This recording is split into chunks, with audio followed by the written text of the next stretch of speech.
If you were lucky enough to take part in a family reunion this summer, there was probably hot dogs and potato salad for 50, maybe 100 people. But in Dilworth, Minnesota this weekend, they're preparing for 700 people. The Italian families are coming from across America, returning to their much-loved home of Little Italy in Dilworth. And as WDAY News reporter Kevin Wallivan tells us, the incredible reunion has been months in the making. We got all the meat out. In the basement of St. Elizabeth Catholic Church in Dilworth today, the amazing aroma coming from huge pots holding the secret sauce. The kitchen full of Italians today. It's got some good spice to it. Who are here for an incredible reunion of the Little Italy families of Dilworth. Oh, that's too long. 5 minutes? Yeah, give them 3. They are preparing to feed this Italian dinner to 700 families. All relatives. Yeah. Relatives who are here for this family reunion. Never met a lot of them. Yeah, a lot. So why is this important to do, you think? We've never did it, ever. And we kind of trying to keep the tradition. Now, tomorrow when we cook, there's 13 in my family, but the kids and grandkids will all be putting the food out because I'm trying to pass it on. The idea of something so big came at a funeral 1 year ago. And she said, it's too bad we really have to meet this way. She said, let's do something.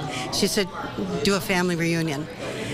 And I said, if I do, it's going to be a real one. And so for the last several months, these Italian families, 755 people registered. We thought we'd have maybe a couple hundred. Have planned a family reunion of epic proportions. It's like I never left. It's because we're family, we love each other. I mean, you just come right back where you came from. Names we've all heard around town. The Billy Petroli family, and then the DeBrida family. And then on my mom's side, it was Tony Altabelli and Letizia DeBrida. When I grew up in Little Italy, every family was either Greek or Italian. Everyone. It was the early 1900s. The railroad had come to this part of Minnesota, and Dilworth was a hub. They needed workers, and so the Italians came, hundreds of families, and they set up homes on the south side of the tracks, known as Little Italy. When those immigrants came to Dilworth, they brought Italy with them. Amazing musicians and cooks. Families dedicated to their children and their church. It was, they built the first Catholic church. The Italians did. The family is really unbelievable. I mean, the way they stuck together. All of us, everybody here. Every family, the Oliveris, the Persichilis, the DeBritos, the Verianos, I mean, who am I missing? The Verdis, we all stuck together. And some of the best food in town came from Little Italy. Oh, yeah, if you didn't like the food, your mom was married, you just walked down the alley and smelled the open windows, and then you jumped in there to eat. There they were, the DeBritos, Costellos, Oliveris, and Verianos. This weekend, families from around the United States are driving or flying in, turning Dilworth green, white, and red for days. We don't do this enough. We don't get together to celebrate life and families.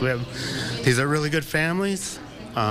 They build strong communities, and then we build a big economy, and everybody benefits from strong families.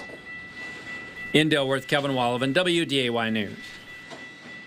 And many of the Italian families will be in the big parade in Dilworth on Saturday at 10:30 in the morning. And headquarters for the reunion is the Whistle Stop Park in Dilworth.